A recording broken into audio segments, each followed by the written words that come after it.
ನಿಮ್ಮ ಕುಂಡಲಿಯಲ್ಲಿ ಯಾವ ಗ್ರಹ ತುಂಬಾನೇ ಡೇಂಜರ್ ಅಂತ ಗೊತ್ತಾ? ಅದೇ ನಿಮ್ಮ ಡೆವಲಪ್ಮೆಂಟ್ಗೆ ಅಬ್ಸ್ಟ್ರಾಕಲ್ಸ್ ಡಿಲೇ ಮಾಡ್ತಾ ಇರುತ್ತೆ. That is Maandi. ಶನಿ ಭಗವಾನರ ಪುತ್ರ ಆಗಿರ್ತಾರೆ, ಛಾಯಾಗ್ರಹ ಅಂತ ಹೇಳ್ತೀವಿ.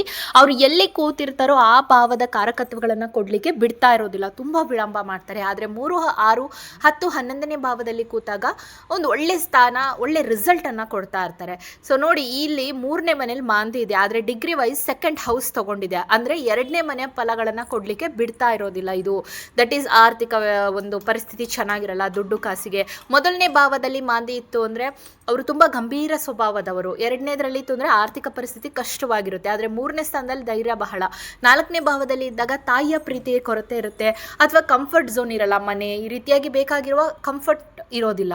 5ನೇ ಭಾವದಲ್ಲಿ ಕೂತಾಗ ಸಂತಾನ ಭಾಗ್ಯದಲ್ಲಿ ಸ್ವಲ್ಪ ವಿಳಂಬ ಆಗುವಂಥದ್ದು. ಆದರೆ 6ನೇ ಭಾವದಲ್ಲಿ ಇದ್ದಾಗ ಕೋರ್ಟು ಕೇಸ್ನಲ್ಲಿ ಜಯ ಇರುತ್ತೆ, ಶತ್ರುಗಳಿಂದ ಜಯ ಇರುತ್ತೆ.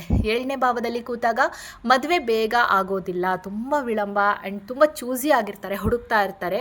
8ನೇ ಭಾವದಲ್ಲಿ ಕೂತಾಗ ಆರೋಗ್ಯ ಯಾವಾಗಲೂ ಏರುಪೇರು ಆಗ್ತಾ ಇರುತ್ತೆ, ಆರೋಗ್ಯಕ್ಕಾಗಿಯೇ ಹಣ ಹಾಕ್ತಾ ಇರ್ತಾರೆ. 9ನೇ ಭಾವದಲ್ಲಿ ಕೂತಾಗ ತಂದೆಯೊಟ್ಟಿಗೆ ಸರಿಯಾಗಿರೋದಿಲ್ಲ ಅವರ ಸಂಬಂಧ. 10ನೇ ಭಾವದಲ್ಲಿದ್ದಾಗ ದಿ ಬೆಸ್ಟ್, ವೃತ್ತಿಯಲ್ಲಿ ಒಳ್ಳೆ ಏಳಿಗೆ ಇರುತ್ತೆ.